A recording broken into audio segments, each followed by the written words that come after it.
Welcome. I want to share with you a little bit about Carpe Diem. I like what Mark Twain once said. He said, "I never let school get in the way of my education." and the problem that I found many years ago is that school was getting in the way of the education of a lot of our kids, and I didn't think they were going to be equipped for the 21st century or to fulfill the goals and objectives they had. So we envisioned a new model that actually creates an entirely new ecosystem of learning. It flips everything upside down, in which there's multiple quadrants up there and then one dangling one there, in which the actual core learning and instruction at Carpe Diem takes place through digital content. That is, all the students get their fundamental instruction through digigogy, if you would.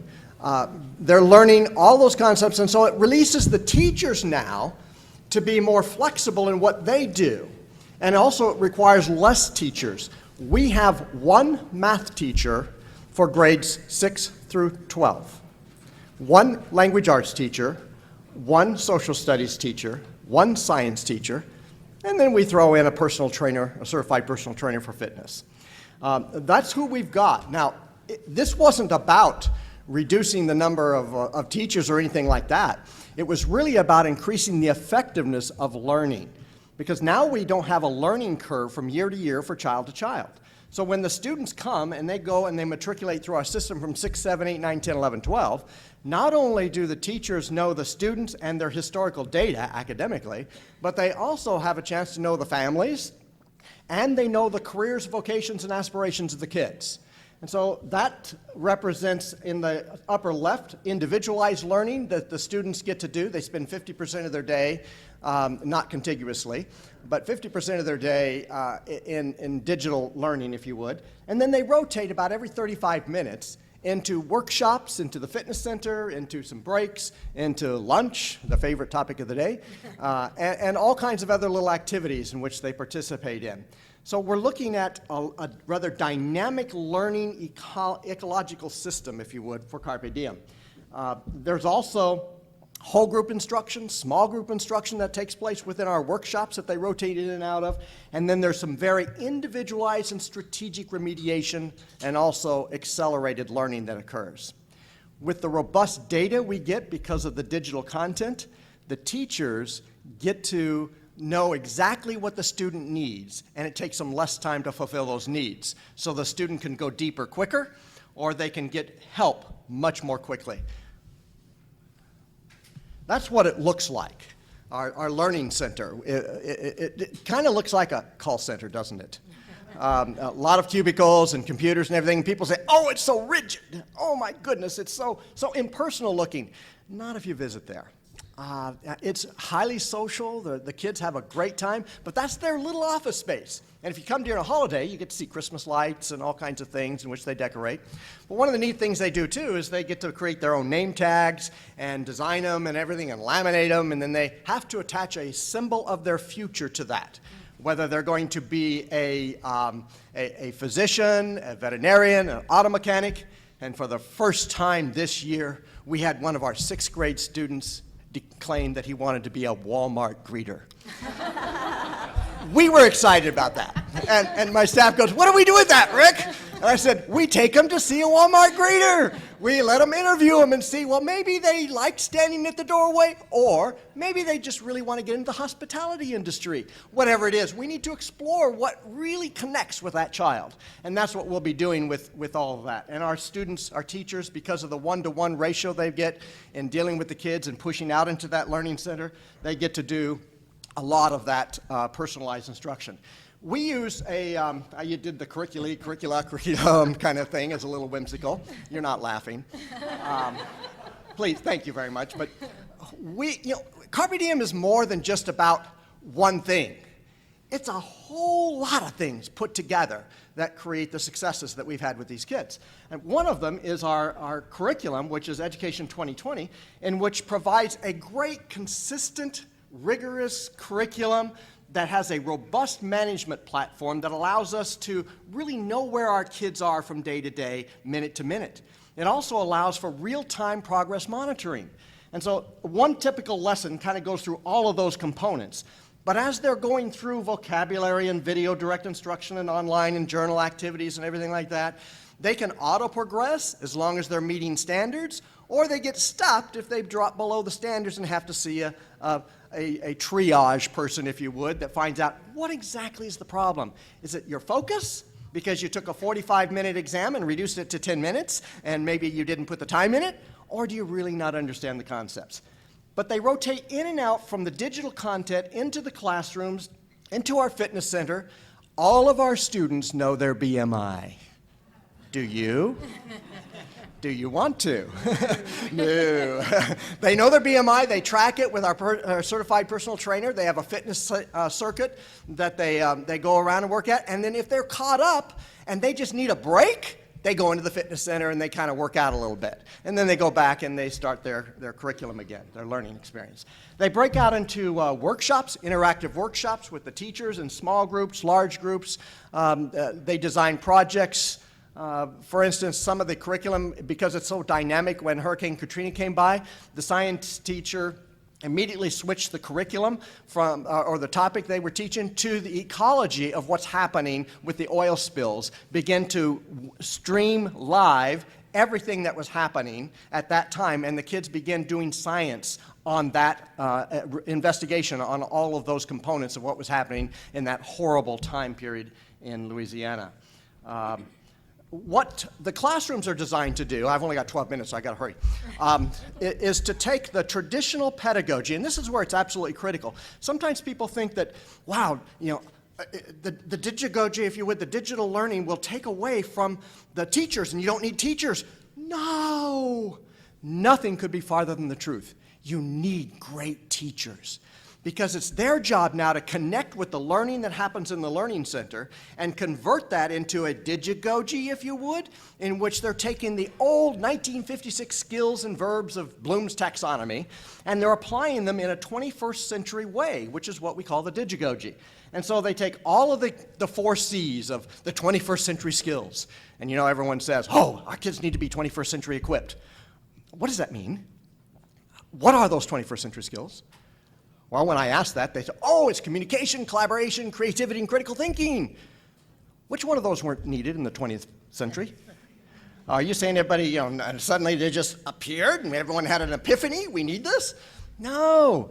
We've needed it all along. The difference between the 20th and the 21st century is not in the verbs or the skills they need to know. It's in the application and extension of that into the world in which they're going to be living, which is the job of the workshops and the teachers, is to help the kids to make the connection of the knowledge they need to know to graduate and to achieve their goals, and to extend it into the environment they're going to be working or studying in the future.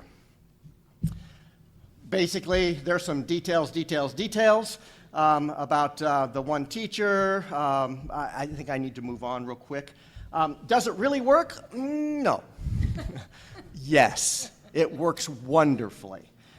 We have a 4-year average of 94% proficiency across the reading and math curricula for grades 6 through 10. We have not only of 94% proficiency, but 36% of that 94% is actually far exceeding the state standards for reading and math. And of that 36%, there is no distinguishable difference between subgroups, between free and reduced, or full-pay students. None, which is extraordinary. And I credit that to the digital content that is agnostic when it comes to how much a parent makes, as well as to the workshops that hone in onto the individualization of instruction that our kids have. I guess I can't go backwards. We do this all at a wonderful cost of $5,300 per student. That's SANS facilities, and that's the lowest level there. And the rest of them, the middle one is Arizona standard, and then the national standard up into the 7,000 range. What do parents say about it? Is the video on there? parents actually say, and we had a recent comment, I just went out to the greatschools.com and said, hey, what's the latest thing about Carpe Diem? And there were two that were posted October 3rd and October 4th, and I loved it. The first one says, this is the school that every child needs, nothing but learning, the absolute best, and it's a public charter school. Yes, I like that. But it really isn't nothing but learning. There's a lot of relationships that's going on. There's a lot of other stuff that's going on that is a part of the learning process, but it's also an exciting part of who we are. Our particular model doesn't have a school week mandate, like 4 or 5 days, but we operate this particular iteration of Carpe Diem on a 4-day week, 7:30 to 4 o'clock. So the kids are there for extended hours for only 4 days a week. And then we're really responsibility oriented, and if the students somehow get behind, they're not using their time wisely, they're not progressing, then they have the opportunity to attend Friday school. Or in our 5-day model, it would be Saturday school, in which they get to be able to get caught up. But they also use Fridays for internships and community partnerships, community services, things like that.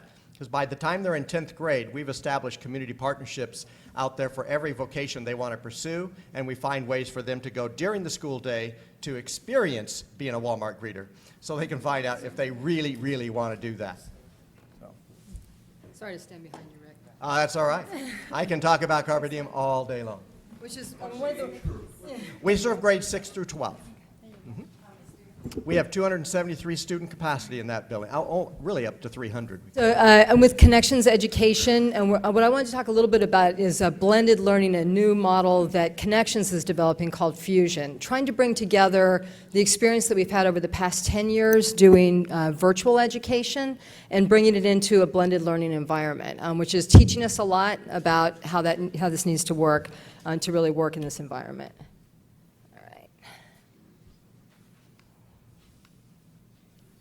I'll just do it this way. Do it the old-fashioned way. Okay. So At a Glance Connections was established in fall of 2001, so just 10 years ago, and we're really one of the pace setters in virtual education, online and blended learning. This year we'll be serving about 40,000 students around the country and about 500,000 course enrollments. Doing both full-time and supplementary. Up until about a year ago, it was almost all full-time. Full-time virtual students, so students who are learning in a truly distributed setting around the country, working from home, from the road. We have actors, dancers, students with physical disabilities, you name it, but they weren't coming into a physical setting at all or very rarely. The result of that, because of the personalized learning that we were able to offer, the data that we used to kind of drive instruction, the ability to really zero in on what students needed, resulted in some really strong test scores as well as high parent satisfaction ratings. We recently, we're in the process of being acquired by Pearson as of about 3 weeks ago. It's still clearing the regulators, but we're sort of going into the next stage of ourselves as a company, but I think also really tracking the next stage of what's happening with virtual and online learning, which is trying to figure out how to take everything that we've learned about how to personalize for students, how to use data, how to draw out the best in teachers and students into new environments where it hasn't really been used this way before. So we've adopted this model called Fusion, which is really attempted to be what the name implies, bringing together the very best of face-to-face and online learning. And combining these elements together in a way that, that creates a school that looks really different from schools as we know it, and frankly probably looks a little bit different than Carpe Diem looks or some of the other schools that you'll hear about. So the idea here is a really flexible use of time and space. So you saw in the Carpe Diem space there's students working in sort of their own carols and cubicles, then moving into these workshop spaces. In the Fusion model, we think of being a little bit more fluid even than that. So the students aren't necessarily spending a lot of their time working just individually, but working instead in these infusion labs, which are really led by a subject area specialist. So you imagine the math lab. Where students in that math lab are working in small groups, but the small groups might be made up of the students who are really struggling in algebra, the students who are actually working on geometry or trigonometry, another group of students that might be doing a group project, doing project-based learning, and so on, all under the direction of a really expert math teacher. So again, being able to change the ratio of students and teachers, but do it in a way where the curriculum is really being delivered online and interacted with the students online, but the teacher is there to intervene with students, accelerate with students, and direct them in projects. We also have this idea of this Fusion Cafe. I mean, one of the things I was really struck by, I visited an early college program out in California that wasn't digital at all. It would just happen to be an early college program where you had high school kids earning college degree. And the guiding principle there was treat them like college students and they'll act like adults. And so the idea here is that the flexible use of space, you have this large common area where students can be working on their own work individually, they can be working together in small groups, they can be eating lunch, they can be doing yoga, they can be doing a lot of different things in that Fusion Cafe area. Should feel and look a little bit like a combination of Starbucks in your living room. But the idea of really allowing students to have the control over their own time that we as adults really enjoy because of the use of technology.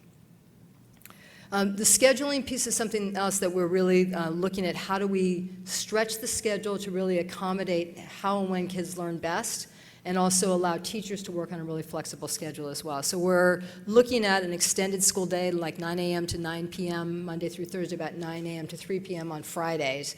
But students don't necessarily come in for all day. Obviously, we're not going to have them come in for 12 hours at a time unless they really want to. And frankly, for some kids, actually having the ability of having a safe, friendly place to be for a good chunk of the day would be a wonderful and beneficial thing. But the idea is really that students are coming in on shifts that look like something for 3 to 6 hours, flexibly around what it is that they need to do and want to do. So this is an example of a schedule for a struggling ninth grader who really needs to double up on the amount of time that they're spending on math and language arts. This isn't driven by a bell schedule, it's driven by their individual schedule. So that student may spend a 90-minute block on Monday doing algebra, working with the online curriculum, but also working with their teacher who's there to help guide them and intervene with them. One of the days they come in a little bit later, they have an internship that they're pursuing, and then on Fridays they don't come in at all. They work from home or from elsewhere in the community. Another example of a schedule is a student who's a musician, who's actually school, normally they would have to make a choice between, do I pursue my art or do I go to school? In this kind of school, they don't have to make that choice. They can actually do both. And so this student has gigs and rehearsals in the afternoons, doesn't come in on Mondays at all because it tends to be sleep late after performing all weekend, and on Fridays is working really from the tour bus or on the road. So these same kinds of schedules can be built around students in a really flexible way. Something that we've learned tremendously well in truly online education as we're working with students in a distributed setting. Every single one of our kids, those 40,000 kids, has a different schedule that they're working on. When you start thinking about kids coming into a physical space for the reasons that they might need or want to do that, how do you bring that same flexibility to play in there to really meet the learning needs of those students? The online curriculum, as Rick mentioned, this stuff doesn't work really well unless you have an online curriculum that's deep, that's adaptive, and that delivers a lot of data about how the students are learning. The curriculum that we've built over the last 10 years does that. And it allows the students to work through at their own pace, but also to generate a ton of data that teachers can use to then figure out where to take them to the next step. What we're looking at doing is using that data in a really dynamic way to group students. And so the vision here is to really benefit from the fact that the students are together face-to-face. So it's not just doing online learning in a physical setting, it's really taking advantage of the fact that they're together, but using the data to group those students dynamically. So based on the assessments in a particular course, 1 week the students might get divided up into small groups where the teacher is working with them doing interventions. So those red kids in the upper left-hand corner, the ones who really need a lot of help are the ones that might be working with that teacher for a good chunk of that particular period on math. Another group might be doing a project. Another group might be zooming ahead on the curriculum onto the next stage. The idea is that these groupings can happen dynamically but driven by data. Right now, grouping happens in physical schools a little bit based on teacher whim, convenience, and a lot of other things that don't necessarily have to do with where the students need to go next with their learning. I think this is the really difficult part of bringing virtual learning into a blended learning environment, but the part that could actually pay off the best. So this really looks at a fusion of learning modalities, and we have actually looked at it starting at high school, but also across a lot of grade levels. One of the things that's so exciting about the ability to use this data is what it can do for school leaders. So one of the things that we've learned really well over the past 10 years is that a school leader, a principal, who can actually have visibility into their teacher's practice based on the data that's generated about what that teacher does, is a much smarter school leader than someone who gets to sit in on a classroom observation once in a semester and sort of hope that what they're seeing is indicative of how that teacher actually teaches. The data that's driven out of this curriculum, the data that's driven out of the teacher practice, allows these school leaders to know where their teachers are, what they're doing, how they're improving, and how to help them be better at what it is that they do. One of the variations on this model that we're particularly excited about is a middle school model, an ungraded middle school model. So a number of states have this issue either because their 8th grade state test is a gatekeeping test. Louisiana is one example of this. If you don't pass the 8th grade LEAP test in Louisiana, you don't get to go to high school, which means that there are 14, 15, 16, 17-year-old 8th graders with nowhere to go. Even states that don't have that kind of gatekeeping test are seeing that similar kind of dynamic with students who are not really prepared for high school work, but are aging out of middle school. The idea here is that there's an ungraded middle school that really serves grades 6 through 8, but we don't call you a 6th grader, a 7th grader, or an 8th grader. Instead, you're a student that's completed 5th grade and is on your way to be a successful high school student. And whatever it takes in between those times is what the school provides you to get there. And so you don't necessarily move through the middle school curriculum in the same way that you would in a traditional middle school. You can compact things together. You can build those skills together. You can get to the point where you're ready to test and see, are you ready to have completed 8th grade and go into 9th grade? And at that point, you're ready to move on.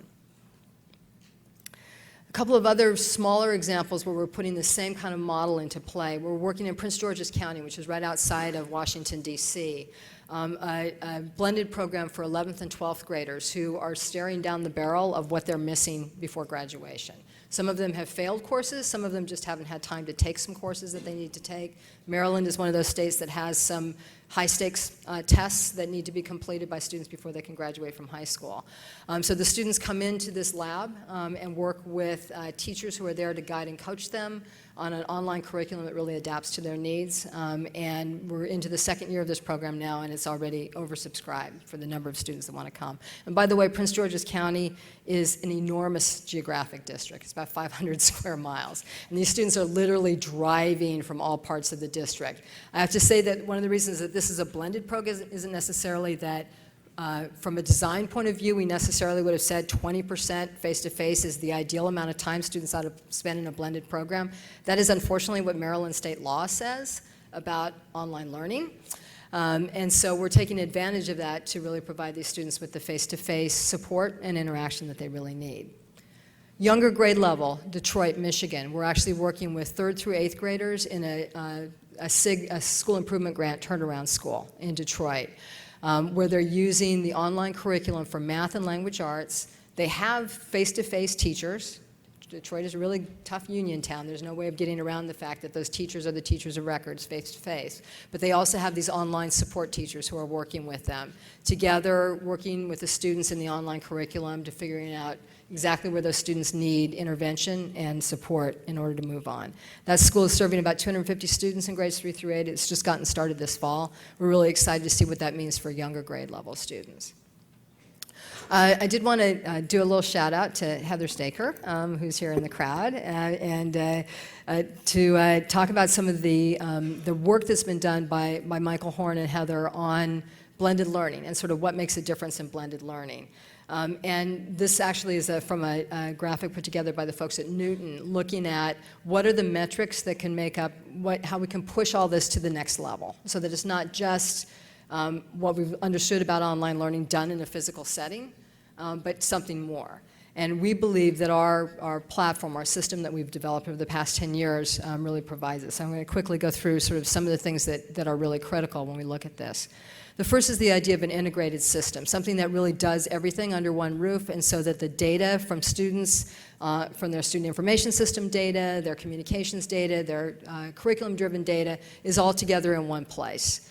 And the system that we're using for these blended schools does that. and we believe will prove out to show that it actually adds up to more than the sum of its parts. High quality dynamic content. We've heard a lot about content today. Content is so critically important. And it needs to be sort of in a framework where it can be delivered to students for the stuff that they need when they need it. Analytics are obviously really critical, and I think this is actually the sort of the new area of growth for all of us. I think we all churn out a ton of data. Turning the data into information, as we know, is a much more difficult task. And so the analytical tools that turn that data into something that educators can use is really important. And we believe that we're on the cusp of being able to do that really well and are starting to demonstrate that we can as well. And the automation of many of those tasks as well, so that it's not teachers having to do things with their own hands, but really instead being able to use that data to take it to the next stage. And then finally, applications that really enhance student motivation. One of the things that we've learned doing a truly virtual school program where the students are distributed around a state or around the country is finding ways to create a sense of school community and help them be motivated to move forward to the next thing that they do. Part of that is through all the grown-ups in their lives. So in the case of the virtual schools, we have learning coaches, we have teachers. All those people are really critically important. But the technology can do an awful lot too, especially for this generation of students in terms of really motivating them to push themselves to the next stage. I think you saw a little bit of that from Sal Khan's address today, that this idea of really being able to achieve the next thing, almost a gaming mentality, really helps students push themselves, and it's critically important in these blended settings as it is in the truly virtual setting as well. So that's just kind of a look at how we want to take this mass of knowledge and understanding that we've developed over a decade and try to bring it into a setting where it hasn't really been used before. The important thing for us at Connections isn't necessarily our own blended schools, although that's really a cool and important thing to work on. We think we can show a lot, but instead the ability to potentially transform all those other schools out there, traditional schools across the country who are tinkering around the edges of using technology, doing a little bit with online learning, trying to do a tiny little bit with data, but really haven't figured out a way to bring all this stuff together to make a real difference in how kids learn. And so we're really excited and frankly very honored to be in this august company with some of the real pioneers of this and hope to together be able to move the field a few steps forward.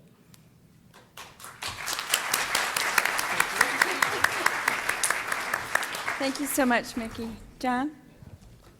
Hi, I'm John Danner from Rocketship Education. I want to give you a couple minutes on background before Rocketship got going. Wow, I actually do have slides. I don't like slides. You guys have seen enough slides.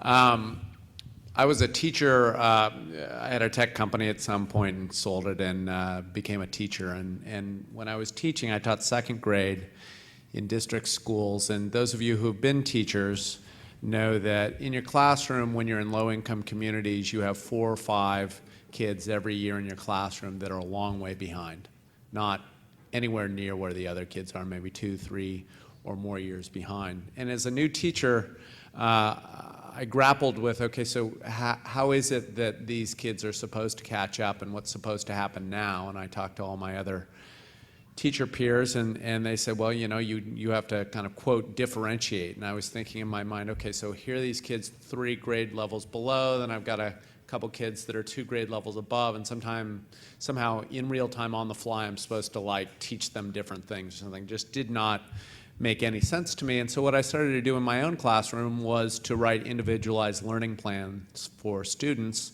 so that I knew what they needed to learn next, and then figure out activities that they could do individually in order to catch up. So I used a lot of computer programs, I did guided reading, things like that, and you know, lo and behold, it turns out that when a kid's learning things that are developmentally appropriate, they learn them more quickly than if you're just teaching to the middle of the class or something like that.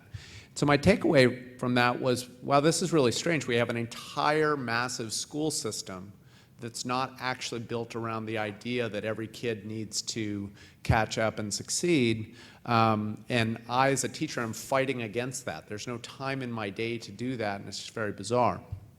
So I took that experience, and about the same time, I helped to start a KIPP school in Nashville, Tennessee. And as many of you know, KIPP has incredible results, and our school was, I think, the #2 in that city in its first year, serving 90% plus free and reduced meals kids. But I also watched the very, very challenging nature of getting to those results by extending the school day and the time and the energy and all of that. Half our staff quit. Our principal looked like he was going to die. It was just clearly, to me, was somebody who was had a business background, that if you were talking about scale, this was not clearly going to yield scale. And so, those two experiences were very formative for me. And we created Rocketship about 5 years ago. And the idea was, why don't you just create a school system for which the idea that every kid is different and some need to catch up is built into the school day. And why don't you do it in a way that's sustainable for the teachers so that you can do enough schools to matter? And that really was the formation of Rocketship. So we created this thing we called a hybrid school. And the hybrid school that we created has a 6-hour classroom day. So we're not getting rid of the classroom. We still have outstanding educators teaching kids important things, critical thinking skills, how to communicate, etc. And then we have a 2-hour period on top of the normal school day that we call Learning Lab, where everything's individualized. So if you're a student, you walk into the Learning Lab, you have an individualized learning plan, you sit down with a tutor or with a computer, and you work on things that are developmentally appropriate. And just as in my own classroom, we found from the first year that 90% of kids that are in that setting catch up within their first year at Rocketship. So where are we today? We're 5 years old. We have 5 schools in San Jose, California, K through 5, serving 2,500 students. Our results were now the #1 low-income elementary school district or network in California. Our API is 868, which for those of you that consume California scores, for a school system that serves 92% free and reduced meals and 70% English language learners, we're the only system that at that size and demographic has flipped the achievement gap. So, we like to think not just of eliminating the achievement gap anymore, but how much can we outperform the upper income children in California. And we're doing that by about 20 API points right now. We like to increase that gap. So that's kind of the Rocketship thing. And our thesis is, if you're going to change public education, you're not going to change public education by getting substantially the same results in a more efficient model or anything like that. You're going to change education if you're really significantly better than the alternatives, because there is a huge amount of inertia in this system, and if you're not significantly better, you'll just be slowly ground up and spit out of the system. So that's really the goal for Rocketship, is to start low-income, extremely high-performing schools that are pretty difficult to argue against when you're against change. There are really 3 things we do, and a lot of people, since the press loves this technology stuff, and technology is a silver bullet, anytime you read about Rocketship, it has something to do with that. But in fact, we like to think of our schools a little bit more holistically, and we think there are 3 things we do reasonably well. One, we are very, very focused on parent engagement and empowerment at our schools. So every family that's accepted into Rocketship, we do a home visit. We have community meetings with 70 or 80% attendance. We have field trips, other activities to draw our parents in, get them involved. And the thesis is, anything else you do in a school, whether it's great teaching or individualization, if your families and your students aren't really motivated and involved, you're going to have a much lesser effect. So really, the parents are incredibly important to our model. I'll give you one side shoot from that. Last year, our parents formed a political action committee, because I know this is a policy group. They formed a political action committee, ran 4 school board members, and got 3 elected. 100 parents did about 1,000 hours of work. And as you might imagine now, when they walk into the room of the school boards that they participated in, the body language is quite different than it used to be. So I think parents are awfully important in this movement. Second thing I would say is that we spend a huge amount of time on professional development of our teachers in not the normal way. So we made the decision about 4 years ago that we would hire mainly Teach for America core members. And we did that because we just wanted a consistent kind of baseline of quality, intelligence, motivation, mission mission-driven, and we would figure out how to turn them into real teachers. As you know, a lot of the knock on TFA is, wow, those first or second year core members, they're kind of a tax on your academic results. They're coming right out of college, they don't know what to do. And our thesis was, well, actually, if you just put them in a classroom and you don't support them in any way, of course they're not going to learn these things quickly enough. So we hired academic deans who work full-time with our teachers. They work in a setting where they give the teacher and the dean every 8 weeks, as a result of our interim assessments, set 3 goals for that teacher. They can be simple things like classroom management. They can be complicated things like differentiation or how to stretch students' critical thinking skills in certain areas. But nonetheless, they have 3 goals every 8 weeks. And so 5 times a year, they're going through this process. And from that, we don't sit in the back of the room and take notes and say, you know, wouldn't it be nice if you changed this thing about your teaching? Because we found that teaching, like all other things, people do it for a reason. They get comfortable teaching the way they've always taught. So handing somebody a note and say, try something different doesn't really work. Despite the fact that the system in general, that's what they do. So we videotape teachers while they're teaching. We show them their teaching next to a master teacher doing the same skill, working on the same goal. We work with teachers who will have an earbud in their ear, and our academic dean will be in the back of the classroom with a microphone, and in real time we'll be coaching them on what they're working on. So for example, if they're working on classroom management, they might say, how many of the students in your class do you think are on task right now? I think it's about 40%. Why don't you try doing this, this, and this right now? And the teacher will try it, and it turns out from a behavior standpoint, if you try something as a teacher and it works and it causes a good effect, you're a heck of a lot more likely to try it again. And so pretty hardcore focused professional development. It's had very good results. 70% of our first year Teach for America core members make a 1.5 years or more of progress with their students, and 90% of our second years. So that was the first piece of the myth that we really wanted to blow up. The second piece was that, well, how are you going to start enough schools to matter? You're going to need somebody to run your schools. And the traditional thinking was, well, these Teach for America people, they're just going to leave. They're going to go back to law school or something like that. And you know, we realized very quickly, these are 22-year-olds. Somebody told them, probably their mom or their dad, that they should go back to school. But if you go to them instead and say, you know, you seem like you've got real potential. How'd you like to be running a school in 2 or 3 years and get in our leadership development program and figure out how to do this? The vast majority say that sounds like a great idea. So we have 90% retention of our 3rd, 4th, and 5th year Teach for America grads. And so that's the way we think about developing people is that if you can start with a bright group and really work hard on both their teaching and their leadership, you can get there. And then the piece, of course, that the press likes to focus on is the individualization we do at Rocketship. And I just hit on a couple of things in that area. Probably the most interesting piece is the bell schedule. So in a traditional elementary school in 1st grade, for example, you would have 4 classrooms of 1st graders. So you would have 4 1st grade teachers that would be with those classes. At Rocketship, our bell schedule inserts this learning lab period into the day, throughout the day for all the kids. So for any 1st grade class, they're going to have learning lab once a day. And for every period of the day, one of those 1st grade classes is going to be in learning lab. So instead of having 4 teachers in 1st grade, you only need 3.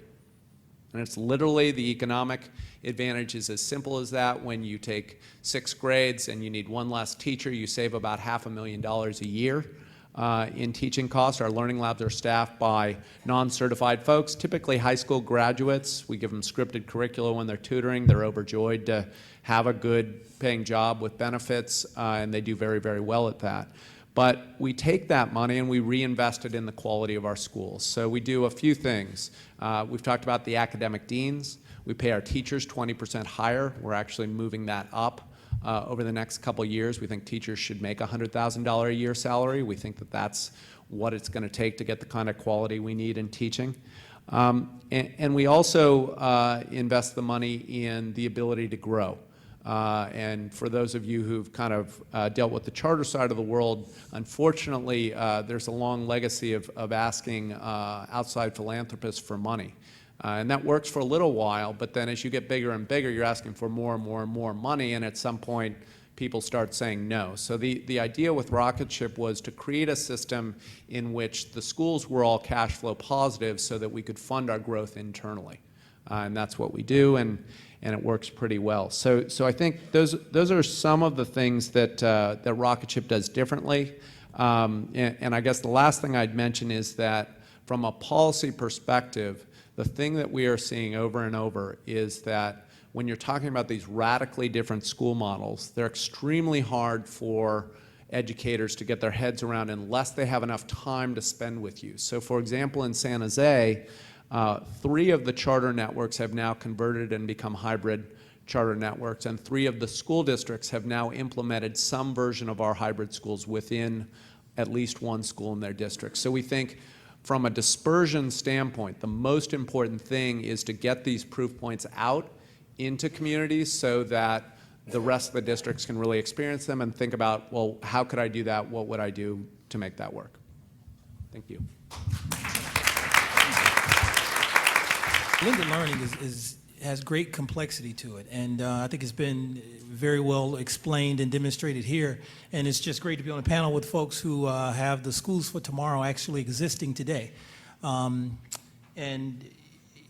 being at K-12, we've been actually in the virtual education space now going into our 2nd decade, and our first blended model school actually started in 2005. And since that time, we now have over 25 different blended model school programs and models around the country that are probably as different as each state and each set of mandates within those states, but they are all student-centric, and they do leverage technology in a great way for student learning.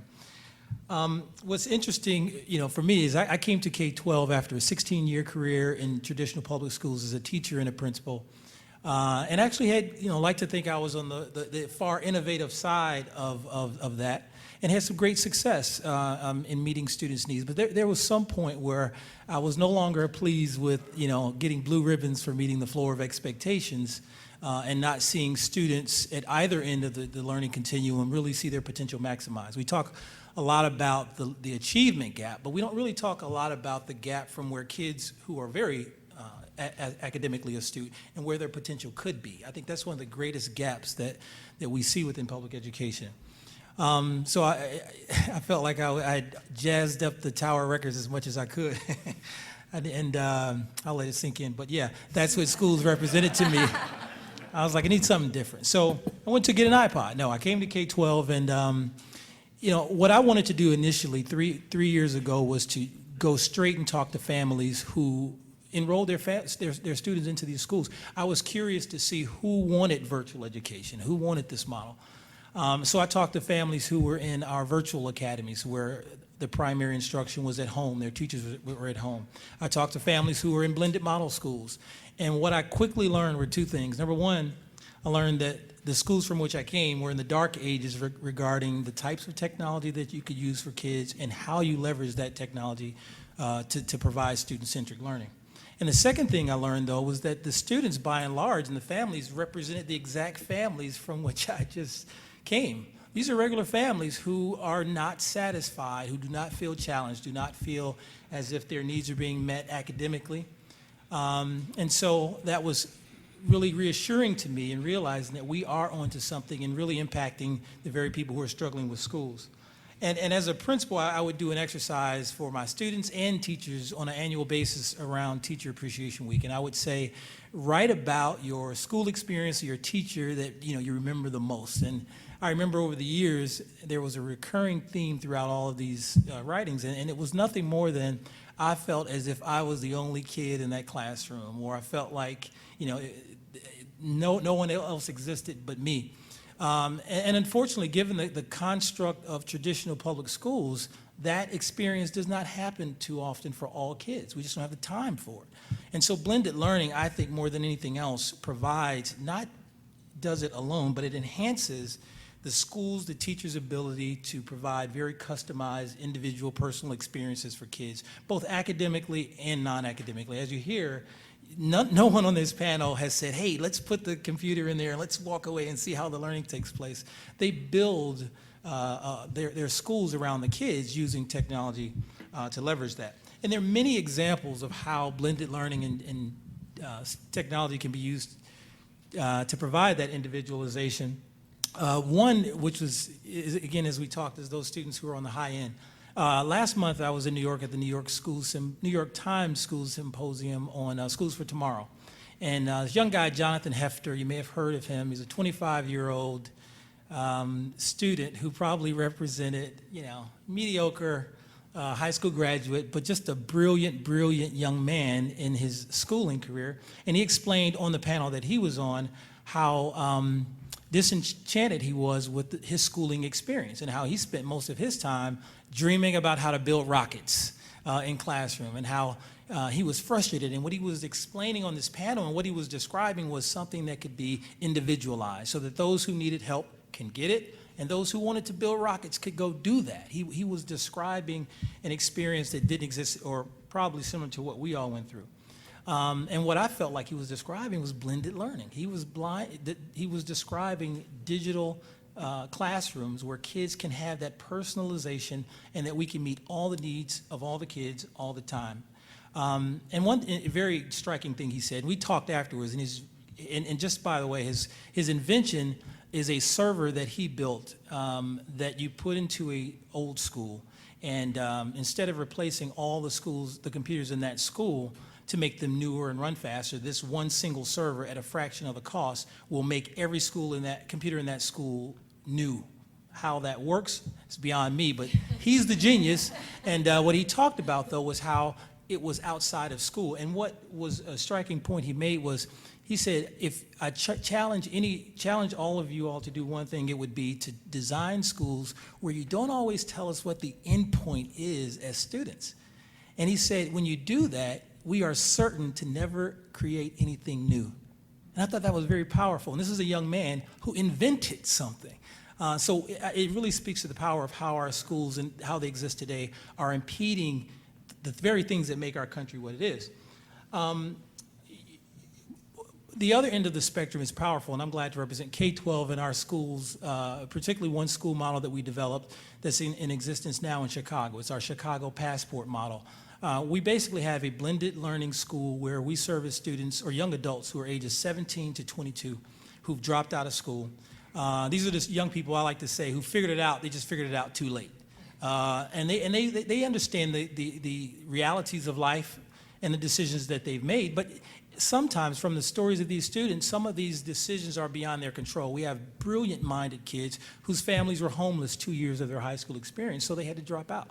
Well, that's no fault to them, but now sometimes they have jobs, kids, some of them are even homeless. So going back into the traditional classroom, using that time and space limitation, it prohibits them from attaining and us tapping into this unbelievable potential. I like to say, if we don't, they're going to use those great powers for evil instead of good. I mean, these are some brilliant young people.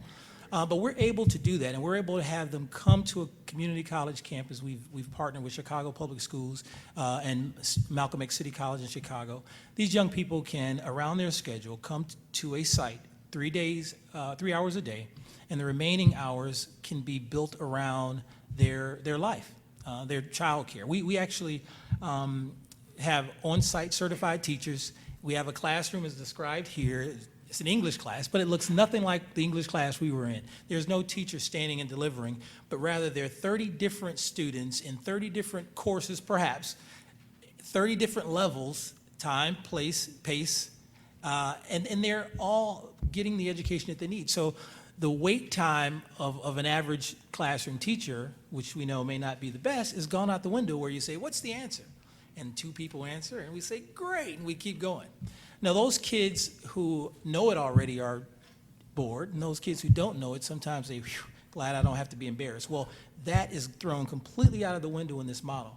These kids challenge one another. They know that their help is not in front of everyone, but rather targeted, and the teacher knows when they are having difficulties, when they need to be accelerated or remediated. And the stories from this program and the results are compelling. Year 1, 92% of those who were eligible to graduate graduated. In year 2, 95% of those students who were able to graduate graduated. And 60%, who many would not even consider postgraduate education, are now into postgraduate education of a variety of types. And I just think it speaks to the power of what digital learning can do. And just to say, not only do we fill the academic gaps in that model, we fill the non-academic gaps. We have stories that we can list forever, but there's one that stands out. A young man said, you know what, I didn't realize this was now a possibility. I have my high school diploma, I want to go to college, but you know, I have a legal record. Well, the school staff who's organized around meeting all of these kids' needs went out and got pro bono legal support for these kids within the school community in which they live. And it just shows you how it's not the technology, it's how we leverage it and how we build our schools around the student and all of their gaps. The benefits are many. I could go on forever, but the differentiation stands out most in what we could do with digital learning. I was at Career Day with my kids at my kids' school this past Monday, and while the kids thought it was cool to learn about blended schools, the number of teachers who gathered at the door, you know, asking for my card was amazing. And some of them stopped me afterwards, and what they talked about was, where do these schools exist? Where can I work in schools like this? And it's not because they don't want to spend all day at school. They want to maximize their work with kids. And they realize that technology allows them to have access to data in an immediate manner so they can really use their expertise to meet the kids at all the different levels. And I think that says a lot about what exists within current schools that we need to tap into. And I think, just lastly, I want to say there are some concerns. This is not easy by any stretch. As you heard, if we don't build our schools around the kids in their totality, we're going to have a problem. I don't care what technology you have. But we have to make certain that our schools are organized for success. As John explained, we have to make certain that we not only train, but retrain a teaching corps. Schools of education right now aren't producing school leaders and school teachers who are even familiar with this type of technology. And if we don't do that and take our time in implementing this technology in the right way, then I'm very afraid we could replicate the failure that exists within traditional education now, and that, hey, we have these great schools, they're just not succeeding. It's our job to design those schools in those ways. And then lastly, which is why I think we're here today, and that's to make certain that the policies that exist within our states don't prohibit this freedom, this opportunity for parents and kids to get the type of learning, to have their money follow them, all the stories that we've heard and that are being addressed throughout this conference. So again, glad to be a part of the very distinguished panel, and I think all of us could probably have hours to speak specifically about our school, so thanks.